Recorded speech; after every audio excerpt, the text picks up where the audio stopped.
So Bill Maher goes to dinner with Donald Trump, Kid Rock, and Dana White. And this happened a couple weeks ago, March 31st. But Bill Maher came out on Friday on his show and gave his account of what went down and how it was. And it might surprise you. So I wanted to talk about this actually last week when I first heard about the dinner that they had together. But I held off, and I'm glad I did, because we got to see from Bill Maher. He gave what he experienced in the whole dinner, and it was very just to the point, reporting the facts, not saying he's all MAGA. He's not MAGA whatsoever, but he gave his position of what it felt like to sit down with the man behind what we see on TV, Donald Trump. My name is Brandon Fogel. This is Evolution. Let's dive into this. So that is a very interesting scenario. And this is something that I've always liked about Bill Maher, because I've liked Bill Maher for like a long time, maybe 20 years, however long, whenever he was doing his first show, Politically Incorrect. I always liked Bill Maher. He's a comedian. He's funny. He's at times vulgar. But what I've always liked about Bill Maher is he's to the point. He says what he thinks, no matter what political side people want to place him on. He doesn't walk lockstep with anyone. He's very individualistic, independent-minded. You could say he definitely leans left, but the left has gone so far to the left in a lot of ways that a lot of people that used to be left-leaning and Democrat are more centrist in a lot of ways now. It was really eye-opening to hear what he said, because he's not been a Trump supporter at all. Trump actually sued Bill Maher, and they've went back at each other, back and forth so many times in the last 8 years. And he starts it off with his show and saying, this is all he has like 60 epithets or 60 names that Donald Trump has called him. He takes it to the White House. He reads it in front of his show, and he says, I'm not going to go through the list, but he goes through them all, and then he says, Donald Trump, he signs that list that Bill Maher gave him. I think it's a reminder that we don't have to be so on a team and so just blinded that we are all real people. We all have real lives. We all have real perspectives, and it doesn't matter if somebody's on the other side of what position you were on. We're still real people. And I think this was an emblematic event that just shows that we can come together. Politics doesn't need to be something that we completely divide over, and we have to be so tribal in everything we do. And I think Bill Maher, he shows that perfectly in his willingness to sit down. He ends it all by saying, in his sit down with Trump and talking about him going back and forth with Donald and saying, there are a lot of people that did not want us to sit down together. And both of them agreed that those are the people that we don't like. We don't like when people say you cannot cross the aisle. You have to be on your side, as opposed to we are all Americans. We are all on the same side. No matter how much politics Washington wants to shove down our throats and every day just make us seem like we're all so divided, we have to hate whoever doesn't bleed our party line. And so that's exactly why I love Bill Maher.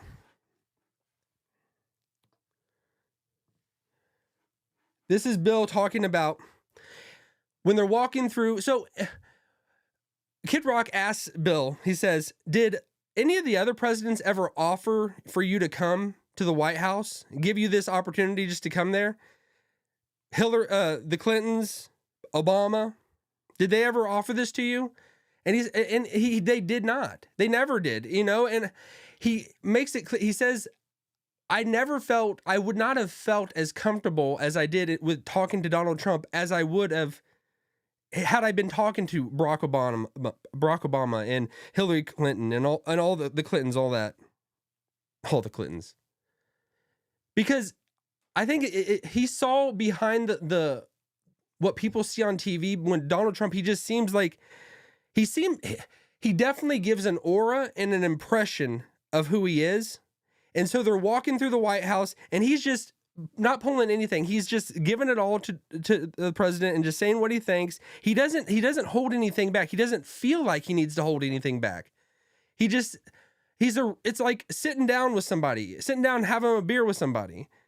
And even though Donald Trump doesn't drink a beer, but like, it felt like that. He could actually just talk, and they didn't have to like come at each other's throats. They didn't have to be in a defensive posture. He could say to what, and I think he went into it. He didn't know what to expect, and he caught Trump what he thought would have been catching him off guard. But we're going to see how Trump's reaction, even in talking about the 2020 election, and he brings up how Trump reacted when he said the 2020 election, and then Trump said he uses the word loss, which we have not heard Trump say.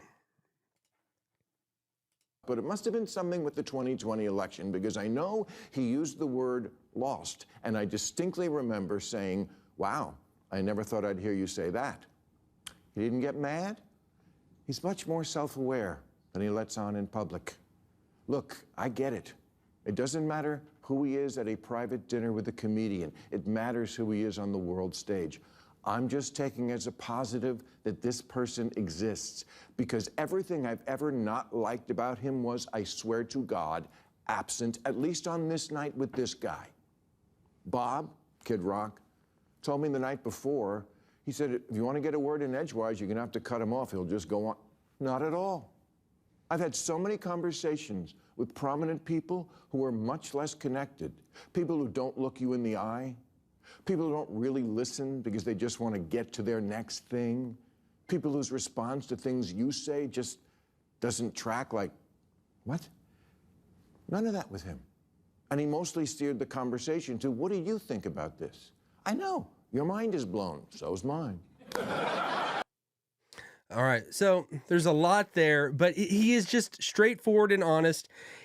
I think he went in probably thinking, I got to be careful. I mean, this is because all he knows is the guy that he sees out there. He doesn't see an actual real person. And I think with Donald Trump, we don't see a real person a lot of the times. But he is a real person. And the impression he gives when he's out in the world stage and in front of everybody, it is bombastic. It is in your face. It is, you're going to punch me. I'm going to punch you 20 times harder. I'm going to go at you. I'm going to destroy you. I'm going to do everything. Whereas that's the impression that he gives out there in real life. And it's calculated. It seems like it would have to be calculated. And it made me think with anybody. I feel like in my own life, if I put my guard down sometimes, if I get vulnerable, people will just come at you. If they see that you're a real person, they'll use that against you. And you're like, oh my gosh. And I think it's just been a lifetime of him being in that kind of mental mindset that he is in. He's been in business for years, 50 years, 40 years. I don't know exactly. He's been like, for being a realtor, he's been again. He's all about the art of the deal. He's all about getting his point across, getting his position across, and getting the best for whatever interest he has, his own, the people that his shareholders, whatever it is. It's a game to him. He's having the best time of his life doing nothing but right now getting ready to sit down and have trade deals with the rest of the world and for the United States. This is the best life that Donald Trump could ever live. So with anybody out there, if you're in that position, I think he just gives that impression that he has to be a killer. He has to be no awareness of anyone else's feelings, and just he's all about him and pushing his agenda. When you sit down with the real guy, and we're seeing it from somebody that is the opposite side of Donald Trump and the opposite side of what we would think are MAGA right-leaning Republicans.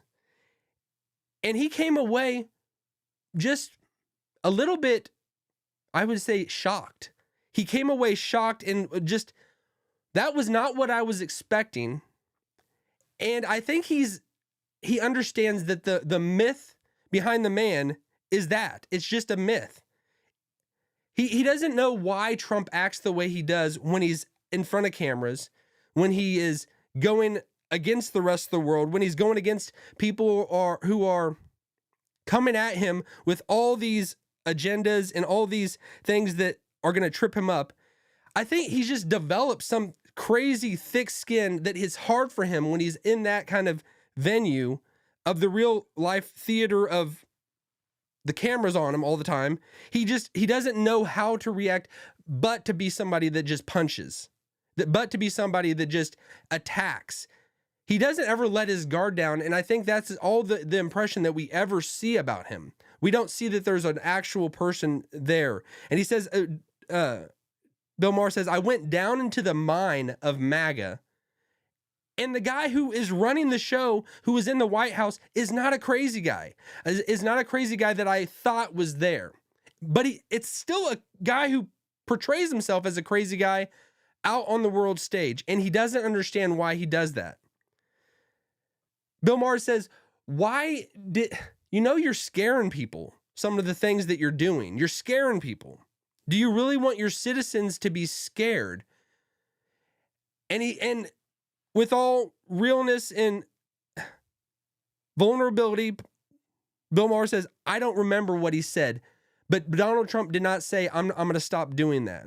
There's things that what he does in some, I guess it just depends on who you are and how you're receiving it. You might be a person that it's scaring you, the things that he does, or you might be a person that loves it. I would say whoever you are, we can come together. We can find out, at least from this person's account, Bill Maher, that the guy in the White House is a real dude. He's a real guy. And he has regular feelings like everyone, and he's not the crazy guy that sometimes people paint him as. So this was, whenever I first heard about them sitting down, I thought it was just incredible because Bill Maher, him just to do this, because he would have got a lot of blowback from a lot of people. And it doesn't, I just think it should serve as a benchmark to our culture and to America of we need to come together. We can't be at each other's throats. We are all real people. Whether somebody disagrees wholeheartedly with you and you don't agree at all with somebody else, they're a real person on that other side that we're talking about.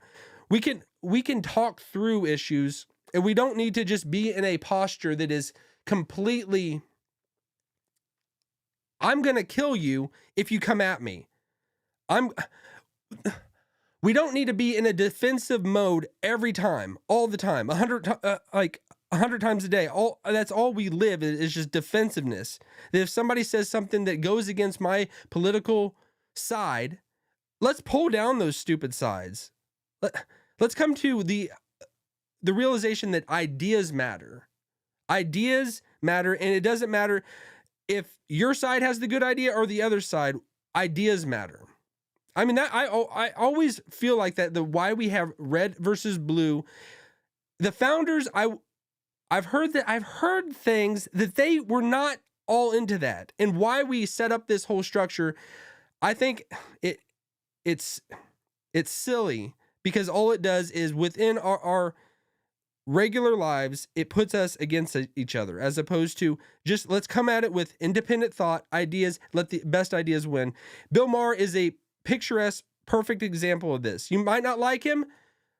I like him a whole lot, and it's specifically about the way that he is about this. You know, he goes against religion a lot of ways. He makes fun of religion, but he's an equal opportunity religion antagonist. He goes against them all. And people that are that hate on Christianity, he hates on Christianity. But those same people are scared to hate on Islam or any of the other religions that you cannot touch. He goes at them all. He's equal about that. So you can disagree with that. You can not like that, you know. But at least I've always appreciated that he's real. That he's real with what he thinks, real with what he believes. Because so many people, if you don't like the whole God thing, if you don't like and you don't believe in all that, don't hide it. Just everybody be who you are. You don't have to be obnoxious about everything, but just be who you are.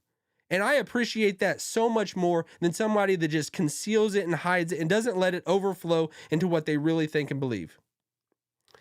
And show the rest of the world what they got going on behind closed doors. So let me know what you think. If you got the same kind of vibe that I got from this, let me know. But if you didn't, let me know as well. So, all right, we'll leave it at that. I could see the cracks form in the paint, growing like a fire. What do I say?